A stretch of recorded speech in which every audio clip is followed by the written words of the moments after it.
তো এই 7 জন যুবকের কথা ছড়াতে ছড়াতে রাজা দাকিয়ানুসের কাছে চলে যায়। উনি তো রেগে মেগে আগুন ডেকে পাঠালো 7 জনকে। তো তাদেরকে জিজ্ঞেস করলো, তোমরা কাকে মানো? বলতেছে এক আল্লাহকে মানি। সাহসী বলতেছে, তুমি কি জানো তোমরা কার সামনে কথা বলতেছো? আমি তো তোমাদেরকে মৃত্যুদণ্ড দিতে পারি। তারা বলে, দেন, কিন্তু আমরা সব বিসর্জন দিলেও ঈমান বিসর্জন দিতে পারবো না। তিনি বললেন, তোমরা যুবক মানুষ, রক্ত গরম, আবেগে কথা বলতেছো, 3 দিন সময় দিলাম, যাও, ঈসার নাম ভুলে যাও, আখেরাত ভুলে যাও, আল্লাহর নাম ভুলে যাও, 3 দিন পরে তোমাদেরকে আবার ইন্টারভিউ নেব।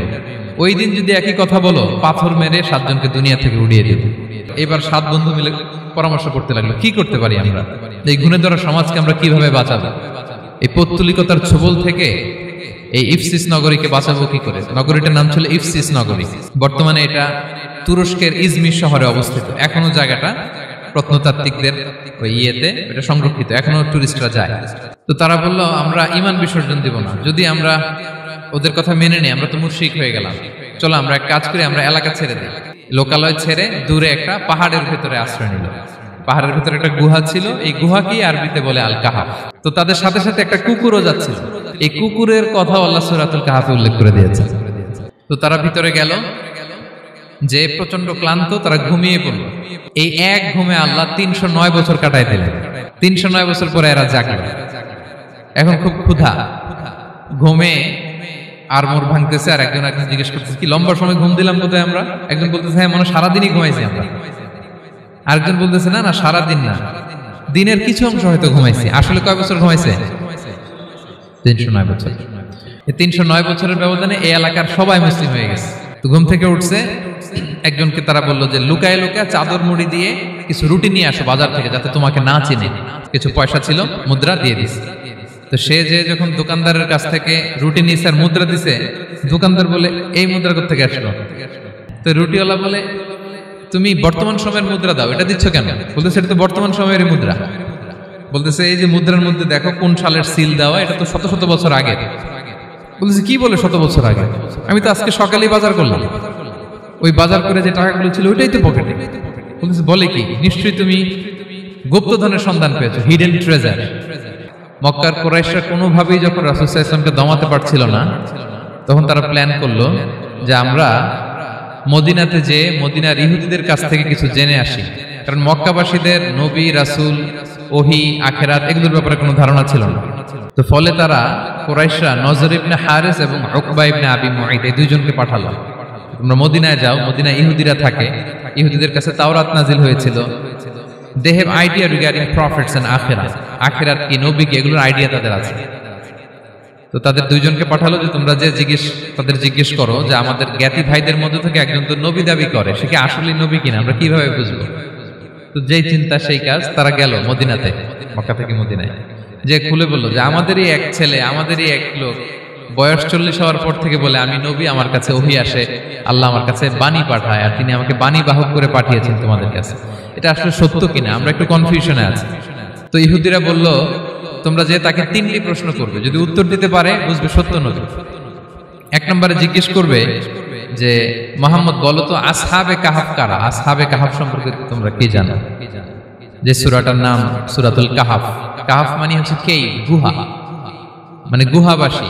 7 জন যুবক এই গুহার ভিতরে আশ্রয় নিয়েছিল ঈমান বাঁচানোর জন্য। মুহাম্মদ তুমি যদি সত্য নবী হও বলো এই ঘটনাটা কি। 2 নম্বরে তাকে জিজ্ঞেস করবে জুলকারনাইন বাদশা সম্পর্কে কি জানে, সে কিছু জানে কিনা।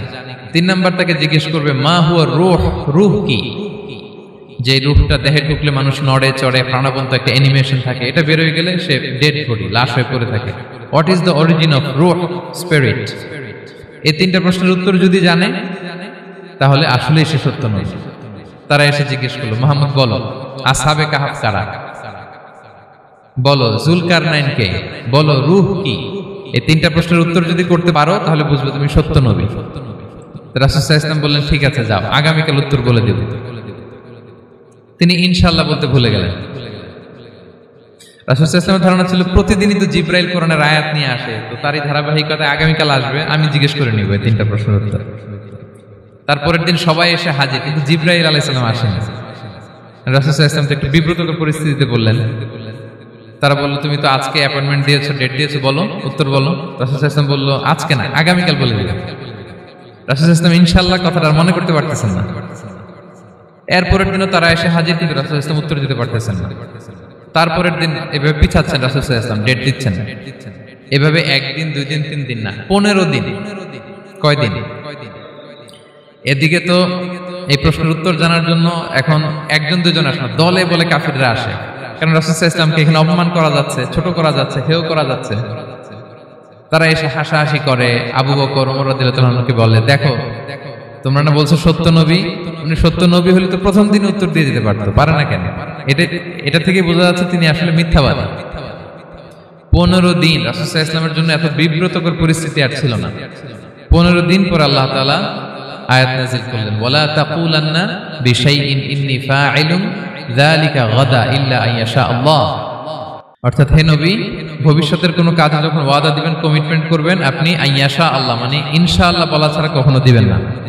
রাসূল সাল্লাল্লাহু আলাইহি ওয়াসাল্লামকে শিক্ষা দেওয়ার মধ্যে দিয়ে বেসিক্যালি আল্লাহ তাআলা গোটা মুসলিম উম্মাহকে শিক্ষা দিলেন, আমাদেরকে শিক্ষা দিলেন, যাতে আমরা ভবিষ্যতের কাজে আগে ইনশাআল্লাহ বলি। তো রাসূল সাল্লাল্লাহু আলাইহি ওয়াসাল্লাম লেসনটা পেলেন। এরপর আল্লাহ তাআলা উত্তর জানিয়ে দিলেন, আম হাসিবতা আন্না আসহাবাল কাহফি ওয়ার রাকিমি কানু মিন আয়াতিনা আজাবা। টানা 2 পৃষ্ঠা উত্তর দিলেন আসহাবুল কাহফ কারা। তাওরাত, জাবুর, ইনজিলে কোথাও এত বিস্তারিত উত্তর নাই আসহাবে কাহফের ব্যাপারে। আল্লাহ তাআলা আল কাহাফ, সূরাতুল কাহাফ নামে গুহাবাসীদের নামে একটা সূরা দিলেন, বিস্তারিত 2 পৃষ্ঠায় বর্ণনা করলেন তারা কারা। কুরাইশরা তো তাআজ্জুব বনে গেল, ঘটনা কি? মুহাম্মদের উত্তর কিভাবে জানলো? সে তো কারো কাছে পড়ে নাই, লেখে নাই, এই দেশের বাইরেও কোথাও যায় নাই। দ্বিতীয় প্রশ্ন ছিল যুলকারনাইনকে আল্লাহ আয়াত নাযিল করলেন, ওয়াসআলুনাকা আন যিলকারনাইন কুল সাআতলু আলাইকুম মিনহু যিকরা। টানা আল্লাহ তাআলা প্রায় 1.5 পৃষ্ঠা, 1 পৃষ্ঠারও বেশি যুলকারনাইনের ঘটনা শোনালেন। আর রূহের কথা শোনালেন সূরা আল ইসরাতে, ওয়াসআলুনাকা আনির রূহ কুলির রূহু মিন আমরি রাব্বি ওমা উতীতুম মিনাল ইলমি ইল্লা কালিলা। রূহ এটা আল্লাহর স্পেশাল একটা অর্ডার, আল্লাহর আদেশে এটা ঢুকে আল্লাহর আদেশে বের হয়। এটা কেউ ছুঁতে পারে না, ধরতে পারে না, দেখতে পারে না। এটা আল্লাহর পক্ষ থেকে একটা মিরাকেল।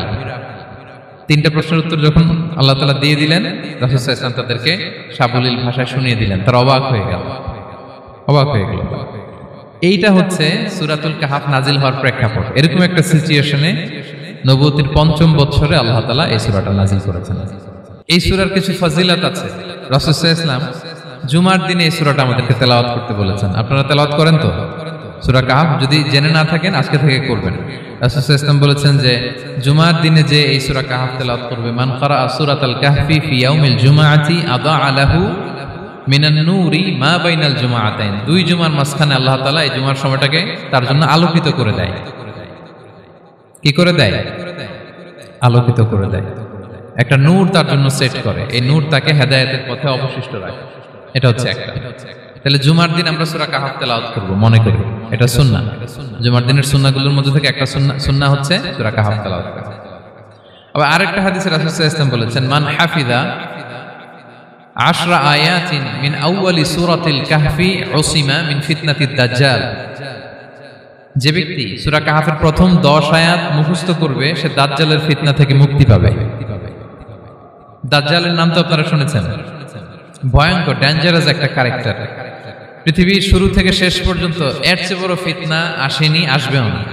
দাজ্জালের ফিতনা, সে তার এক চোখ থাকবে, আরেক চোখ এরকম বন্ধ থাকবে, এখানে লেখা থাকবে কাফারা।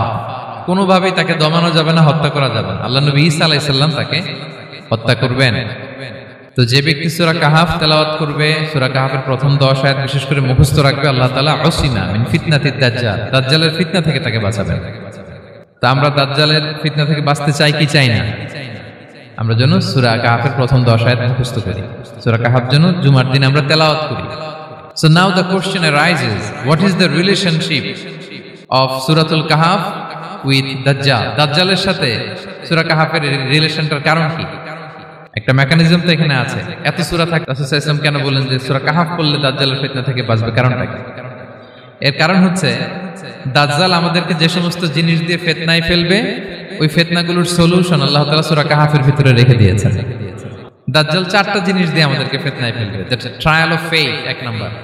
ঈমানের পরীক্ষা সে আমাদেরকে ফেলবে, আমাদের বিশ্বাস নিয়ে ছিনিমিনি খেলবে সে। এটার সলিউশন আছে সূরা কাহাফ, আমি বলবো আস্তে আস্তে। 2 নম্বরে দাজ্জাল আমাদেরকে ফিতনায় ফেলবে, দ্য ট্রায়াল অফ ওয়েলথ, সম্পদ দিয়ে সে আমাদেরকে ফিতনায় ফেলবে। 3 number the trial of knowledge, জ্ঞান দিয়ে সে আমাদেরকে ফিতনায় ফেলবে। 4 number, the trial of power, ক্ষমতা দিয়ে সে আমাদেরকে ফিতনায় ফেলবে। দাজ্জাল 4টা জিনিস দিয়ে আমাদেরকে পরীক্ষায় ফেলবে। কয়টা? 1 হচ্ছে ইমানি পরীক্ষা, 2 হচ্ছে সম্পদ দিয়ে পরীক্ষা, 3 হচ্ছে জ্ঞান দিয়ে পরীক্ষা, 4 হচ্ছে ক্ষমতা দিয়ে পরীক্ষা। সে ইমানের পরীক্ষায় আমাদেরকে ফেলবে। সে এসে বলবে আমি তোমার রব, এবং এটা প্রমাণ করার জন্য যা যা দরকার আল্লাহ তাআলা তাকে সব দিবেন, সে সব করতে পারবে। সে বলবে আমি তোমার রব। যদি বিশ্বাস না হয়, তোমার বাবাকে যদি জীবিত করে বিশ্বাস করবে?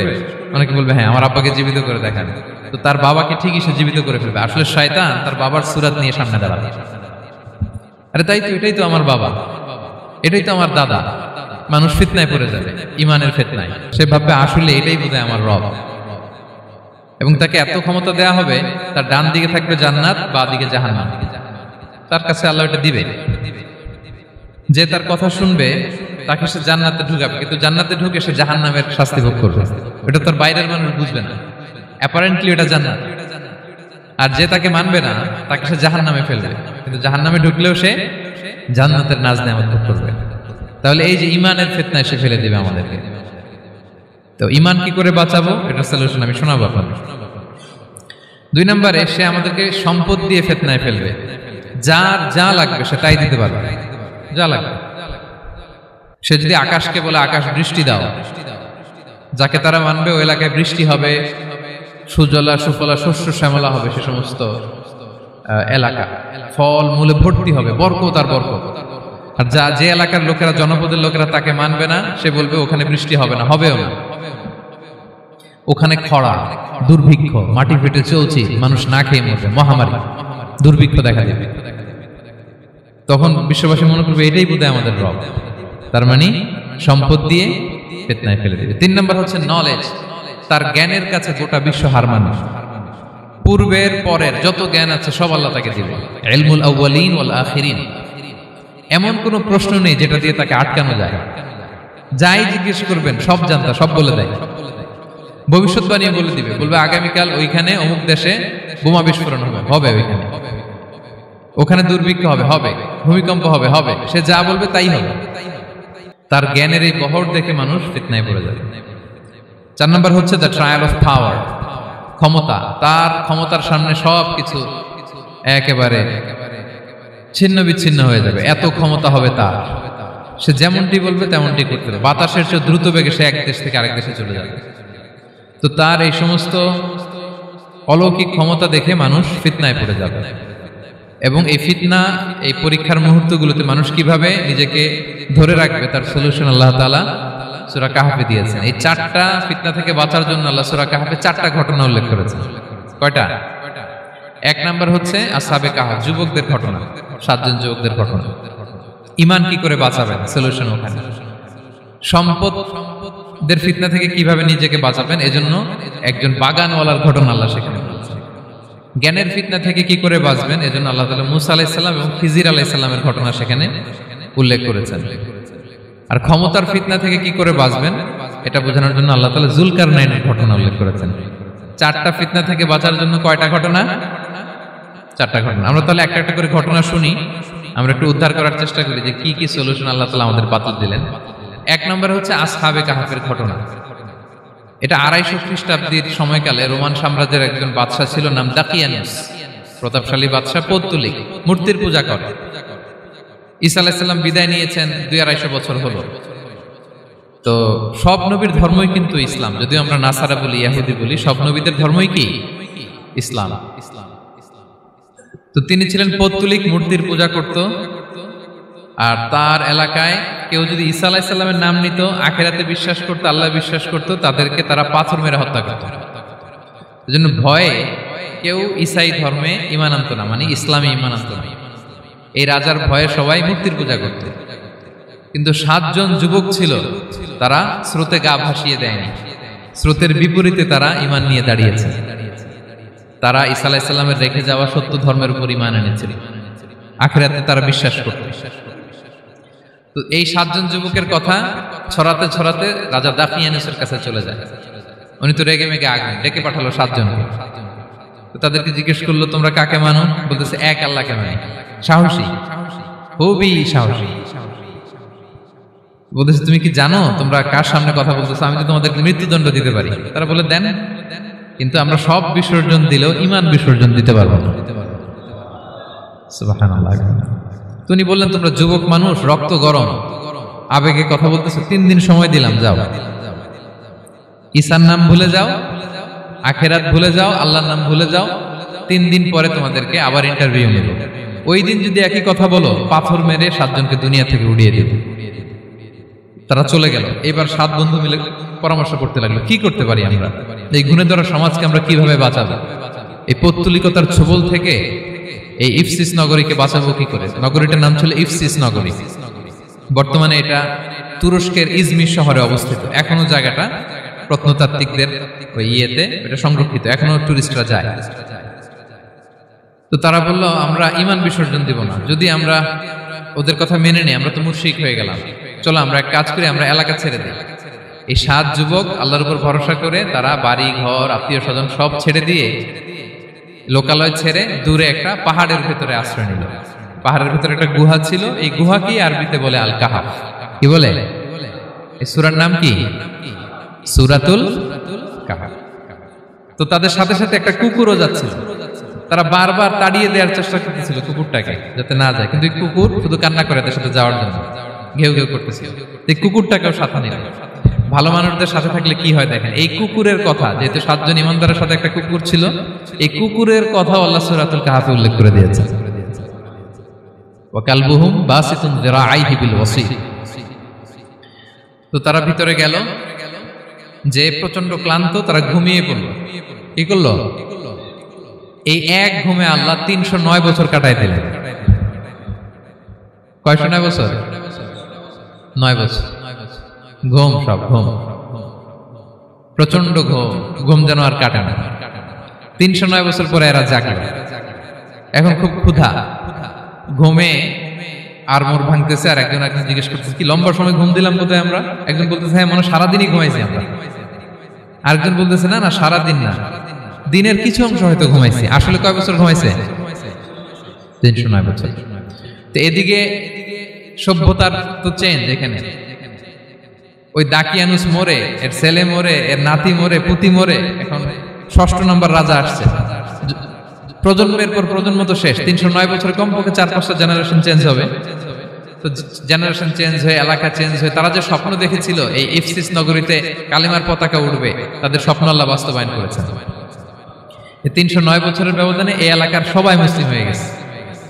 আল্লাহ চাইছিলেন ওদেরকে দেখাবে এটা, যে স্বপ্নটা যে বাস্তবায়ন হয়েছে এটা দেখাবে। তো ঘুম থেকে উঠছে, একজনকে তারা বললো যে লুকায় লুকায় চাদর মুড়ি দিয়ে কিছু রুটি নিয়ে আসো বাজার থেকে, যাতে তোমাকে না চিনে। চাদর মুড়ি দিয়ে যাও। কিছু পয়সা ছিল, মুদ্রা দিয়ে দিছে। তো সে যে যখন দোকানদারের কাছ থেকে রুটি নিয়েছে আর মুদ্রা দিছে, দোকানদার বলে এই মুদ্রা কোথা থেকে আসলো? 309 বছর আগে মালয়েশিয়াতে রিঙ্গিট ছিল কিনা জানি না, যেভাবে ওরা ট্রানজাকশন করতে পারে যেটা ছিল, ওইটা যদি এখন কেউ দেয় রাজধানী বিলাসে খাবার পাওয়া যাবে? হ্যাঁ। তো রুটিওয়ালা বলে তুমি বর্তমান সময়ের মুদ্রা দাও, এটা দিচ্ছ কেন? বলতেছে এটা তো বর্তমান সময়ের মুদ্রা।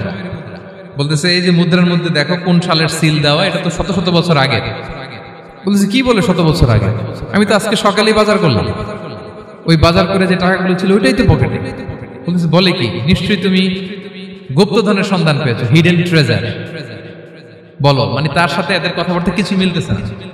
পরে তাকে ধরে ওই সময়কার রাজার কাছে নিয়ে গেছে। ওই রাজা আবার মুসলিম, সবাই মুসলিম তো হয়। সে যা বলে এরাও কেউ বিশ্বাস করে না, এরাও যা বলে এও বিশ্বাস করে না। আর এলাকা এর বাড়িঘর আসবে কোত্থেকে? এর নাতি পুতি যা আছে 5-6 পুরুষ তো মরে সবাই কবরে। তখন তার কথা শুনে সবাই অবাক। তো এটা মিলানোর জন্য তারা 309 বছর আগের দাকিয়ানুস বাদশার সরকারি যে নথিপত্র, ওই পুরাতন ছিঁড়া নথিপত্র তারা বের করলো। বের করে দেখি ঠিকই দাকিয়ানুস নামে এক বাদশা ছিল, আর অনেক শত শত বছর আগে মোস্ট ওয়ান্টেড 7 জন যুবক ছিল, যাদের ব্যাপারে এক্সিকিউশনের অর্ডার ছিল। এখন দেখে তারা অবাক। লম্বা ঘটনা আমি খুব শর্ট করে বলতেছি। পরে সবাই মিলে তাকে সহ ওই গুহায় গেল। গুহায় যাওয়ার পরে সে বাকিদেরকে ডাকতে গুহার ভিতরে ঢুকলো। আল্লাহ তাআলা 7 জনকে ওইখানে মৃত্যু দিয়ে দিলেন। চিরকালের জন্য এই 7 জন ঘুমায় পড়ল। আর এলাকাবাসী রাজা সহ ওইখানে তারা একটা মসজিদ নির্মাণ করলো। This is the story of আসহাবে কাহাফ। তো এলাকাবাসী যদিও মুসলিম হয়েছিল, কিন্তু আখিরাতের ব্যাপারে তাদের একটা সন্দেহ ছিল যে আসলে মানুষ মরার পরে কি আবার জীবিত হবে, মৃত্যুবরণ করার পরে আবার মানুষ জীবিত হবে। তাদের মনের মধ্যে একটা সন্দেহ ছিল যে আসলে মারা গেলে মানুষ আবার উঠতে পারে। তাদের এই সন্দেহ দূর করার জন্য আল্লাহ তাআলা এই 7 জনকে 309 বছর ঘুম পাড়িয়ে আবার জীবিত করলেন। সুবহানাল্লাহ বিহামদিহি।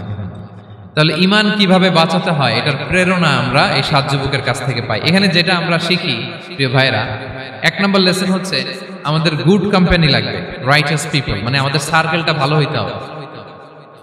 তাদের 7 জনের সার্কেলটা খুব ভালো ছিল, ফলে তারা বিপথে যায় না এবং তারা এমন শক্ত সিদ্ধান্ত নিয়েছে যে আল্লাহ তাআলা সেটাতে বরকত দিয়েছেন, গোটা সমাজকে আল্লাহ তাআলা চেঞ্জ করে দিয়েছেন।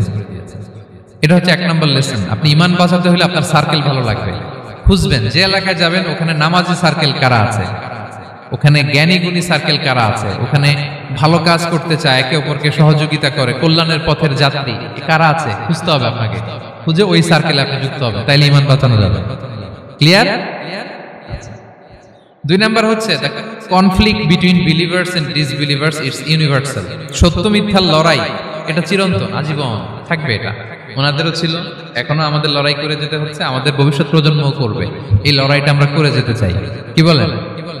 হ্যাঁ, থামা যাবে না? আমরা থামতে আসি নাই, আমরা এই লড়াইটা করে যাব, আমরা সত্যের কথা বলেই যাব ইনশাআল্লাহ। বলেন। 3 নাম্বার হচ্ছে যুবকরা চাইলে একটা সমাজকে পাল্টে দিতে পারে। এই পৃথিবীতে যত বড় বড় বিপ্লব হয়েছে এগুলো যুবকরা এনেছে। তারা হচ্ছে সভ্যতা গড়ার কারিগর।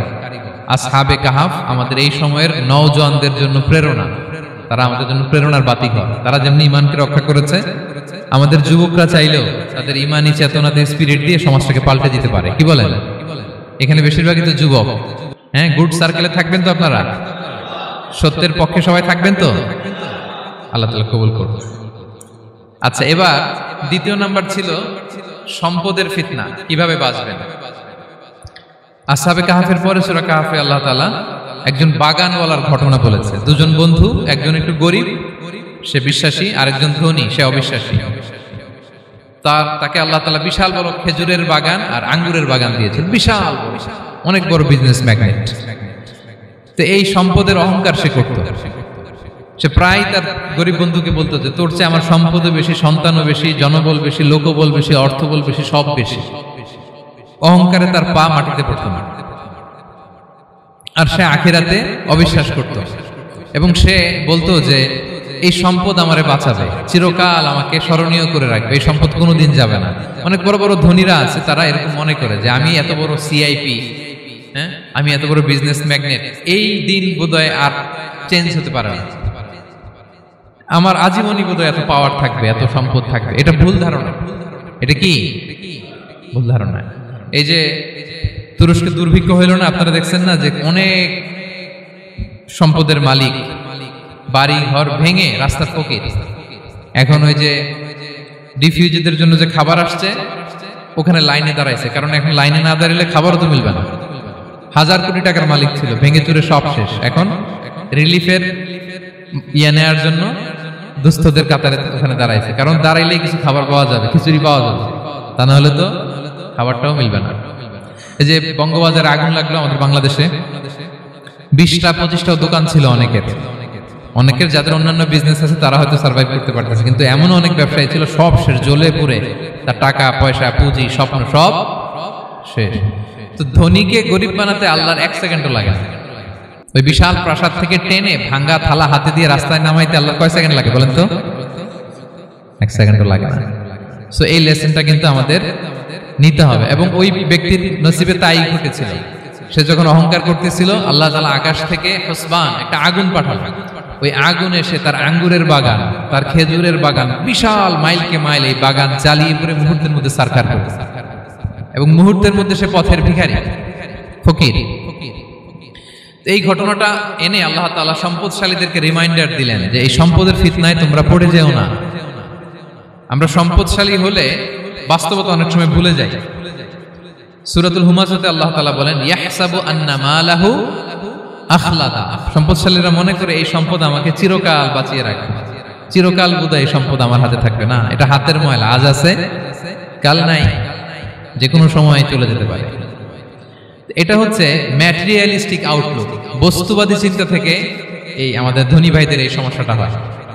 ভোগবাদী চিন্তার প্রভাব আর কি। সম্পদ যখন হাতে থাকে ধরাকে সরাজ্ঞান করে, মনে করে যে সবই আমার কন্ট্রোলে। না, আপনারে ওই গরিবের কাতারে আনতে, ওই রিলিফের সম্পদ নেয়ার জন্য ওই লাইনে দাঁড় করাইতে আল্লাহর 1 সেকেন্ডও লাগে না। এটা খেয়াল রাখতে হবে। আমরা যখন প্রাইভেট কারে চড়ি, মাঝে মাঝে অনেকে এসে হাত পাতে, এদেরকে ছোট করা যাবে না। গল্পটা আল্লাহ ভিন্ন করতে আল্লাহর 1 সেকেন্ডও লাগে না। ওইদিকে আমি দাঁড়ায় হাত পাততাম আর উনি প্রাইভেট কারে বসে থাকতো। আল্লাহ চাইলে এরকম করতে পারতেন না? পারতেন। তো এখান থেকে আমাদের জন্য শিক্ষা হচ্ছে, সম্পদ এটা ক্ষণস্থায়ী, আজ আছে কাল নাই। এটা ক্ষণস্থায়ী, এটাকে এভারলাস্টিং মনে করা যাবে না। এভারলাস্টিং হচ্ছে আখিরাত। ওয়ালাল আখিরাতু খায়রুল লাকা মিনাল উলা, আখিরাত তোমার জন্য দুনিয়ার চেয়ে শ্রেষ্ঠ। এবং আল্লাহ তাআলা দৃষ্টান্ত একটা দিয়েছেন যে দুনিয়ার জীবনটা হচ্ছে কামা, ওই পানির মতো, যেটা আনজালনাহু মিনাস সামা, আকাশ থেকে নাজিল করেছি। ওই পানি ক্ষেতের মধ্যে পড়ে ফসল, ফুল ফসল হয়েছে। এরপরে যখন ফসল কাটা হয়, ওই ক্ষেত খামার এগুলো তৃণলতা হয়ে যায়, ভুসির মতো হয়ে যায়। তখন বাতাসের ঝাপটায় একবার এদিকে যায়, একবার ওদিকে যায়। অনেক লম্বা উপমা, আমি সংক্ষেপে বললাম। তো শেষ আউটপুটটা হচ্ছে এটা, সম্পদ এটা মুহূর্তেই চলে যেতে পারে। সম্পদ উপার্জন জায়েজ আছে, মুসলিমরা সম্পদ উপার্জন করতে পারবে, কোনো অসুবিধা নাই। আপনি যদি ধনী হন এটা ভালো, ফলে আপনি যাকাত দিতে পারবেন, অসহায় দুস্থদের সহায়তা করতে পারবেন, কন্ট্রিবিউট করতে পারবেন। আপনি সম্পদ হাতের মুঠোয় নেবেন, কন্ট্রোল করবেন, কিন্তু এই দিকে স্থান দিবেন না। দ্যাটস ইট, তাহলেই হবে। আমরা সম্পদ কি করতে পারবো? উপার্জন করতে পারবো, কিন্তু হৃদয়ে স্থান দিতে পারবো না। হৃদয়ে স্থান থাকবে আখিরাতের। এই মাইন্ডসেট যদি আপনি গড়ে তোলেন, তাহলে সম্পদের ফিতনা আপনি কখনো করবেন না। এই পয়েন্টটা কি ক্লিয়ার সবার? ক্লিয়ার। 3 নাম্বার ফিতনা ছিল কিসের ফিতনা দেখি কে বলতে পারে? প্রথমটা হচ্ছে বিশ্বাস বা ঈমানের ফিতনা, 2 নাম্বার হচ্ছে সম্পদের ফিতনা, 3 নাম্বার জ্ঞানের ফিতনা। জ্ঞানেরও কিন্তু ইলমেরও একটা গরম আছে। যার ইলম আছে তার মধ্যে এই সমস্যাটা কাজ করে।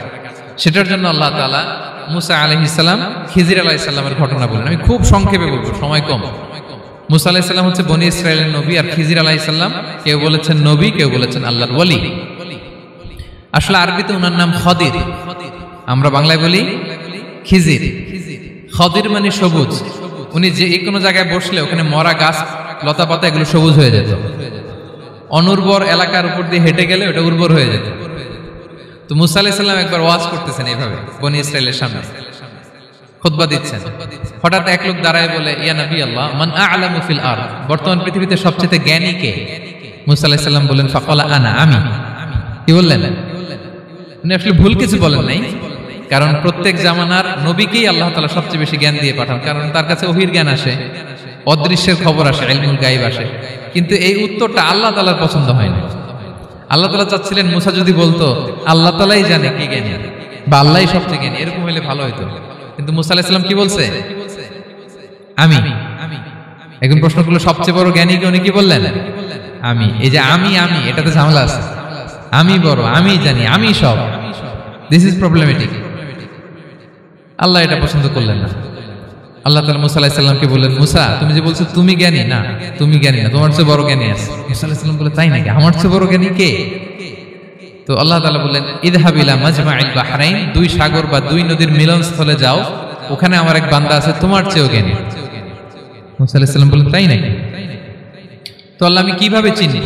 উনি কোথায় থাকে কিভাবে বুঝবো? আল্লাহ বললেন, একটা বড় মাছ নাও, এটাকে ফ্রাই করো, এটাকে ফ্রাই করে একটা ঝুড়ির ভেতরে নাও, যেখানে এই মাছটা সাগরে ঢুকে যাবে ওখানে আমার বান্দাকে পাবে। তো উনি ওনার সহযোগী ইউশা ইবনে নুনকে নিয়ে হাঁটতে লাগলেন। হাঁটতে হাঁটতে এক জায়গায় ক্লান্ত হয়ে পাথরের পাশে বিশ্রাম নিলেন। ওই পাথর থেকে আবার এক ধরনের পানি বের হয়, এই পানিটারে বলে আবে হায়াতের পানি, মাউল হায়াত, জীবন নদীর পানি। এই পানি কোনো মৃত প্রাণী বা বস্তুর গায়ে লাগলে ওটা জীবিত হয়ে যায়। তো ওনারা পাথরে হেলান দিয়ে বিশ্রাম নিচ্ছিলেন। ওই পানি ওই ফ্রাই করা মাছের গায়ে লাগার সাথে সাথে মাছ জীবিত হয়ে ঝুড়ি থেকে বের হয়ে সাগরে ঢুকে গেছে। ওনারা আর খেয়াল করেন না। এরপর আবার হাঁটতে লাগলেন। হাঁটতে হাঁটতে যখন ক্লান্ত শ্রান্ত, তখন বলে, এই ইউশা, আমাদের ওই মাছ, ফ্রাই মাছটা দাও, এখন খাই। ঝুড়ি খুলে দেখে মাছ নাই। মাছ গেল কোথায়? তখন ইউশা বলল, হয়তো আমরা যে পাথরের ওখানে বিশ্রাম নিয়েছিলাম ওখানে আমরা মিসিং, ওখানে হারাই ফেলছি। চলো চলো, আরে ওইদিকে তো যাইতে হবে আমাদের। উনি গেলেন, যে দেখে মাছ যে জীবিত হয়ে বালুর এদিকে নাড়াচাড়া করতে করতে সাগরে ঢুকে গেছে, ওখানে দাগ আছে। মুসা আলাইহিস সালাম ঢুকলেন সুরঙ্গ, ঢুকে দেখে চাদর গায়ে দিয়ে এক লোক শুয়ে আছে। সালাম দিলেন, আসসালামু আলাইকুম। ওই লোক চাদর আর সরায় না, ভিতর থেকে বলতেছে ওয়ালাইকুম আসসালাম। তো চাদরের ভিতর থেকে উনি বলে মান আন, তুমি কে? মুসা আলাইহিস সালাম বললেন আনা মুসা, আমি মুসা। উনি বলেন মুসা বনি ইসরাইল, বনি ইসরাইলের মুসা? বললেন হ্যাঁ। কেন এসেছো? এবার চাদর খুললেন, বলতেছে আপনার কাছ থেকে কিছু শিখতে আসছি। আল্লাহ বলছে আপনি নাকি সবচেয়ে বড় জ্ঞানী। আমি ভুল করে বলে ফেলছিলাম আমি, আল্লাহ বলছেন যে আপনি নাকি জ্ঞানী। বলতেছে না, তুমি আমার জ্ঞান নিতে পারবে না, ওই ধৈর্য শক্তি তোমার নাই। মুসা আলাইহিস সালাম বললেন যে আপনি যে কোনো শর্তে আমাকে একটু রাখেন কয়েকদিন আপনার সাথে, আমি রাজি। বললেন না, তুমি পারবে না। মুসা আলাইহিস সালাম জোর করতে লাগলেন, অবশেষে খিদির আলাইহিস সালাম রাজি হলেন। বললেন শর্ত হচ্ছে আমি যাই করি আর না করি আমাকে কোনো প্রশ্ন করা যাবে না। মুসা আলাইহিস সালাম বললেন ওকে। সফর শুরু হলো। সামনে নদী, এক লোক তাদের নৌকা দিয়ে নদী পার করাই দিল। নদী পারাপারের পর খিজির আলাইহিস সালাম লাঠি দিয়ে নৌকার তলাটা ছিদ্র করে দিলেন। মুসা আলাইহিস সালাম বললেন ইন্না লিল্লাহি, এটা আপনি কি করলেন?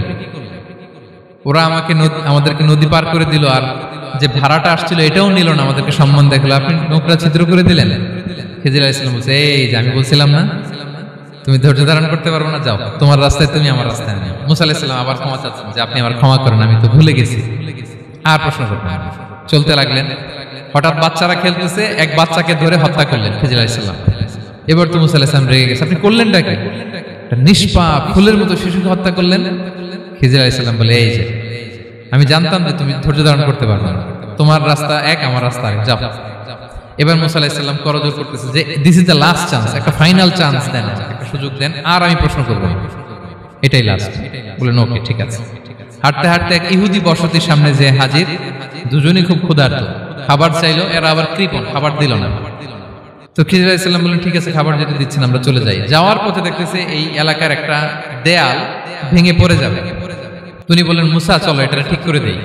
দুইজন মিলে প্রচন্ড ক্ষুধায় এটা সেটা এনে দেয়ালটা তৈরি করতেছে। মুসা আলাইহিস সালাম তো এমনিই রাগী, পেটে আবার ক্ষুধা, আবার বলছে কিছু বলাও যাবে না। তিনি এবার আর প্রশ্ন করেন, বলতেছে ওরা এত কিপটামি করলো আর আপনি এটা করে দিলেন, আপনি তো চাইলে এটা টাকা নিতে পারতেন, পারিশ্রমিক নিতে পারতেন চাইলে। এই কথা বলার পর খিজির আলাইহিস সালাম বললেন হাযা ফিরাকু বাইনি ওয়া বাইনি, এখানেই তোমার আর আমার সেপারেশন, আর সামনে আগানো যাবে না, তোমার কোনো ধৈর্যই নেই।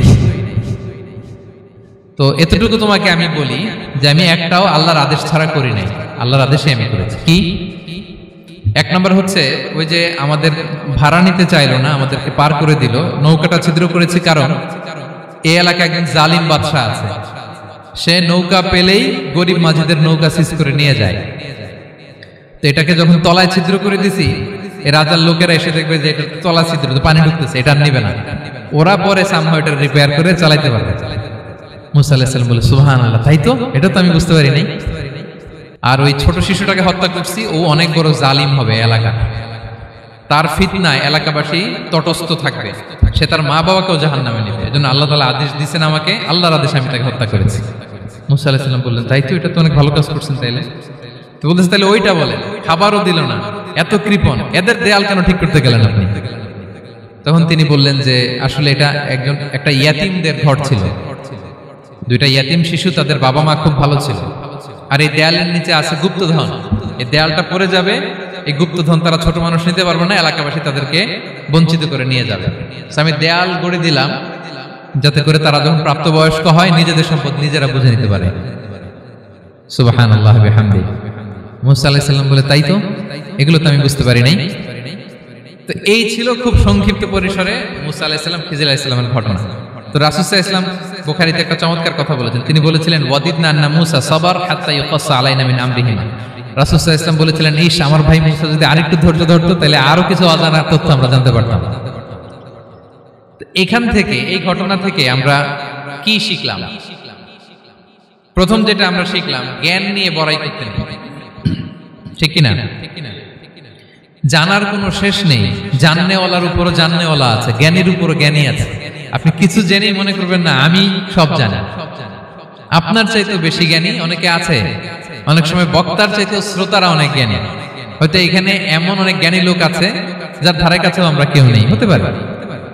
সো আমি সব জানি, এটা ভুল, এটা শয়তান বলে। এটা কে বলে? শয়তান বলে। আবু নাওয়াস একটা কবিতা লিখেছেন, ওয়াকুল লিমান ইয়াদঈ ফিল ইলমি ফালসাফাতান হাবাসতা শাইআন ওয়া গাবাত আনকা আশিয়াউ। কেউ যদি বলে আমি সব জানি, তুমি তাকে বৃদ্ধাঙ্গুলি দেখিয়ে বলো আপনি কিছুই জানেন না, আপনি অল্প কিছু জেনেছেন, জানার এখনো অনেক বাকি। তাহলে মুসা আলাইহিস সালামের এই ঘটনা জিজ্ঞেস করা হলো কে জ্ঞানী, উনি বললেন আমি জ্ঞানী। এরকম কি আমরা কখনো বলবো? না। সবচাইতে বড় জ্ঞানী কে? ওয়া ফাওকা কুল্লি যী ইলমিন আলিম। সবচাইতে বড় জ্ঞানী আল্লাহ তাআলা। সো জ্ঞান নিয়ে আমরা অহংকার করব না। 2 নম্বর যে শিক্ষাটা আমরা পাই, ওই যে নৌকা দিয়ে পারাপার হচ্ছিল, তখন একটা চড়ুই পাখি এসে সাগরের মধ্যে মুখ দিয়েছিল। তো খিজির আলাইহিস সালাম বললেন, মুসা তুমি কি চড়ুই পাখিটা দেখতে পাচ্ছ? হ্যাঁ দেখতে পাচ্ছি। চড়ুই পাখিটা যে সাগরে মুখ দিয়ে দেখতে পাচ্ছ? হ্যাঁ দেখতে পাচ্ছি। তখন খিজির আলাইহিস সালাম বললেন, চড়ুই পাখিটা সাগরে মুখ দিয়ে পানি খাওয়ার পরে চড়ুই পাখির ঠোঁটে বা চঞ্চুতে যতটুকু পানি লেগে আছে, এই পানিটা হচ্ছে তোমার, আমার এবং মহাবিশ্বের আমাদের সকলের জ্ঞান। আর এই মহাসাগরের সকল পানি হচ্ছে আল্লাহ তাআলার জ্ঞান। আল্লাহ তাআলা বলেছেন, ওমা উতিতু মিনাল ইলমি ইল্লা কালিলা। আমি তোমাদেরকে একেবারে অল্প জ্ঞান দিয়েছি, একেবারে অল্প। এই রহস্যে ঘেরা এই মহাবিশ্বের অনেক কিছু আমাদের অজানা। প্রিয় ভাইরা, আমরা অনেক কিছু জানি না, আমাদের এই লিমিটেড নলেজ এগুলো ধরে না, তারপর আমরা জ্ঞানের বড়াই করি। আপনারা উপমাটা বুঝতে পারছেন? একটা নৌকা থেকে চড়ুই পাখি ঠোঁট দিয়ে পানি খাচ্ছে, পানি খাওয়ার পরে স্বভাবতই চড়ুই পাখির ঠোঁটে একটু পানি তো লাগবে। খিজির বললেন যে এই পানিটা হচ্ছে তোমার, আমার, পৃথিবীর সবার জ্ঞান। আর এই সাগরের বাকি পানিগুলো কার জ্ঞান? এবার বুঝতে পারছেন আল্লাহ তাআলার জ্ঞানের পরিধি। আমরা জ্ঞান নিয়ে যেন কখনো কি না করি, বড়াই না করি।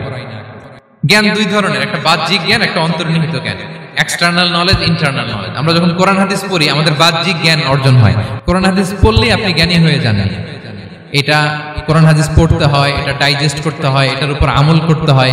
এই জ্ঞান অর্জন শেষে এরপরে আল্লাহর প্রিয় বান্দাদেরকে আল্লাহ অন্তরে ইলমের নূর দেন, ইলহাম দেন। That is the knowledge, that is the pure knowledge. আপনি হাফেজে কোরআন হয়ে ভাবেন না আপনি সব জানেন, আপনি বুখারী মুখস্থ করে ভাবেন না সব জানেন। এই সব জ্ঞান অর্জন করার পরে ইলমের নূর হাসিল হয়, সেটা আল্লাহ সবারে দেয় না। সো এই অন্তর্নিহিত জ্ঞান, দূরদৃষ্টি, farsightedness, that is the pure knowledge. এটার জন্য বছরের পর বছর, যুগের পর যুগ সাধনা করতে হয়। সেটার জন্য এই জ্ঞান অর্জনের জন্য 3টা জিনিস করতে হয় ইলমের নূর অর্জনের জন্য। কয়টা? 1 হচ্ছে বিনয়, 2 হচ্ছে সফর, 3 হচ্ছে সবর। আবার বলি, 1 হচ্ছে বিনয়, 2 হচ্ছে সফর, 3 হচ্ছে সবর। আল্লাহ তাআলা আল্লাহর নবীকে তাওরাত দেওয়ার পরেও আরো ট্রেনিং সেশন করাইছেন খিজির আলাইহিস সালামের কাছে। যাও, ওনার কাছে গেলে তুমি ছোট হবা, নত হবা।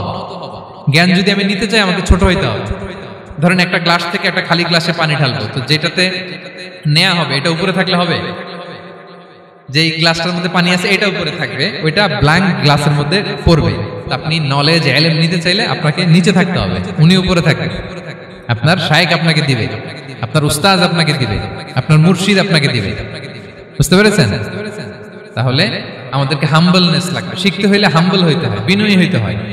আচ্ছা, 2 নাম্বার সফর করতে হয়। এটা আল্লাহ মুসা আলাইহিস সালামকে দিয়ে করাইছেন, যাও পিছে পিছে উস্তাদের পিছে পিছে ঘুরো। তো এজন্য সফর করতে হয়। এখন ঘরে বসে অনেক কিছু জানা গেল, উস্তাদের সান্নিধ্য লাগে, সফর করতে হয়। আমাদের ক্লাসিক আলেমরা হাদিস কালেকশনের জন্য শহরকে শহর সফর করতেন। এখনো আমাদের আলেমরা দেওবন্দে যায়, মিশরে যায়, মদিনায় যায়। এখানকার মালয়েশিয়ান স্টুডেন্টরাও দেশে বিদেশে যে নলেজ অর্জন করে। সফর আপনাকে লাগবে। তাহলে বিনয়, সফর, 3 নম্বরে কি? সবর। ধৈর্যশীল হইতে হবে। দেখেন মুসা আলাইহিস সালাম বারবার প্রশ্ন করে ফেলতেছেন, বারবার ওয়াদা ভঙ্গ করতেছেন। এরকম করলে হবে না, ধৈর্য লাগবে। ধৈর্যের বলে বলিয়ান হলে তখনই আপনার মধ্যে ইলম আসবে। তাহলে জ্ঞানের ফিতনায় পড়ার আর আমাদের কোনো সম্ভাবনা আছে? আমরা বিনয়ী হব, আমরা জ্ঞান আল্লাহর দিকে ফিরাই দেব। আমরা বলবো উনি সবচেয়ে ভালো জানেন। পারা যাবে তো ইনশাআল্লাহ? আচ্ছা, আমি একেবারে শেষ পর্যায়ে চলে আসছি, 2 মিনিটের মধ্যে শেষ করে দিচ্ছি। 3 নাম্বার ছিল কিসের ফিতনা? 4 নাম্বার ক্ষমতার ফিতনা। এই ফিতনা থেকে বাঁচার জন্য সর্বশেষ আল্লাহ তাআলা যুলকারনাইনের ঘটনা বলেছেন। অনেক বড় বাদশা ছিলেন, পৃথিবীতে 4 জন বাদশা গোটা বিশ্ব শাসন করেছেন। 2 জন কাফির, 2 জন মুমিন। কাফির একজন হচ্ছে নমরুদ, যিনি ইব্রাহিম আলাইহিস সালামকে আগুনে ফেলেছিলেন। আরেকজন হচ্ছে বখতে নাসার, যাকে ইংরেজিতে বলে নেবুচারনেজার দ্য সেকেন্ড, দ্বিতীয় নেবুচারনেজার। তারা কোনো নির্দিষ্ট এরিয়ার বাউন্ডারির বাদশা না, গোটা বিশ্বের বাদশা ছিলেন। এই 2 জন কাফির। আর দুইজন বাদশা ছিলেন গোটা বিশ্বকে শাসন করেছেন, তারা ছিলেন মুমিন। একজন হচ্ছে সুলাইমান আলাইহিস সালাম, আল্লাহর নবী। আরেকজন হচ্ছে জুলকারনাইন, গোটা বিশ্ব শাসন করেছেন, প্রাচ্য থেকে পাশ্চাত্য সব জায়গায় তিনি গিয়েছেন, ইসলামের বাণী প্রচার করেছেন, জালিমদেরকে শায়েস্তা করেছেন। তো এরকম দিক বিদিক তিনি জয় করতেছিলেন। অনেকে জুলকারনাইনকে আলেকজান্ডার দ্য গ্রেটের সাথে গুলিয়ে ফেলে না। ম্যাসিডোনিয়াতে যে আলেকজান্ডার দ্য গ্রেট ছিল, উনি আর জুলকারনাইন এক নন।